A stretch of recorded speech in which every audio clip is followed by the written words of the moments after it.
তো আজকে আমরা এক্সেলেতে র্যান্ড বিটুইন সম্পর্কে জানবো। ঠিক আছে, র্যান্ড বিটুইনটা কী এবং র্যান্ড বিটুইন কী কাজে ব্যবহার হয়। ঠিক আছে, তো যারা আমরা ধরে নাও কোনো এইচ লুক আপ করি বা ভি লুক আপ করি বা কোনো জায়গাতে অনেক কিছু ডাটা আমাদেরকে গ্রহণ করতে হয়, সেই জায়গাতে কুইকলি কীভাবে আমরা একটা ডাটাকে খুব সহজে এন্ট্রি করাতে পারবো।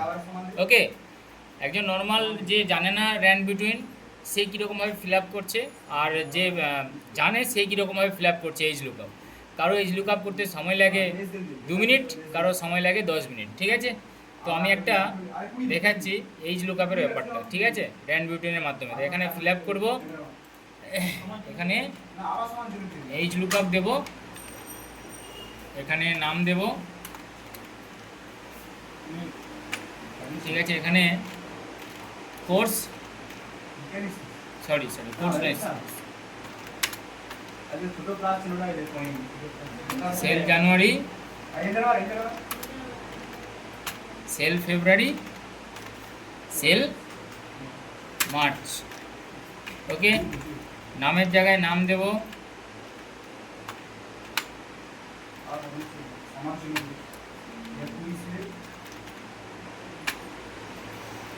ওকে।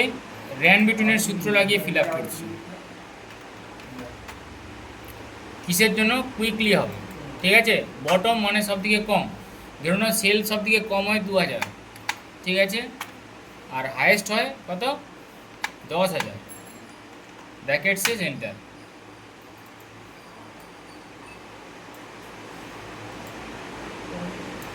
ওকে, ফিল আপ হয়ে গেল, দেখতে পাচ্ছ। আর যারা নর্মালভাবে এইচ লুক আপ করে তারা কি করে? এরকমভাবে ফিল আপ করে এক একটা ঘর। ঠিক আছে, এরকম ফিল আপ করে কী হয়, তার অনেকটা সময় লেগে যায়। ওকে, সেই সময়টাকে বাঁচাতে গেলে আমাদেরকে কী শিখতে হবে?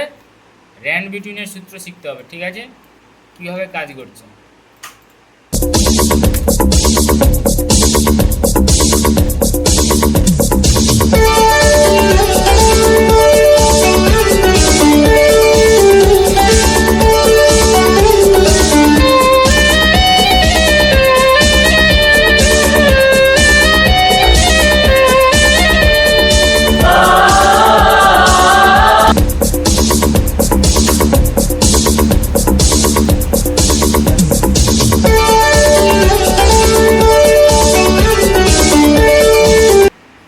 এবারে আমরা এইচ লুক আপের সূত্র লাগিয়ে দেবো যেরকমভাবে হয়।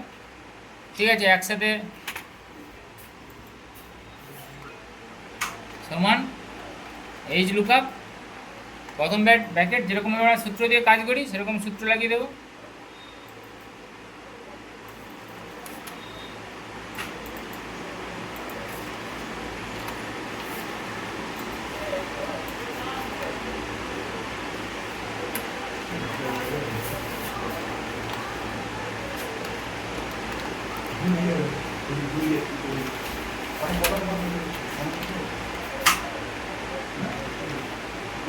ঠিক আছে, বেরিয়ে গেল। ওকে।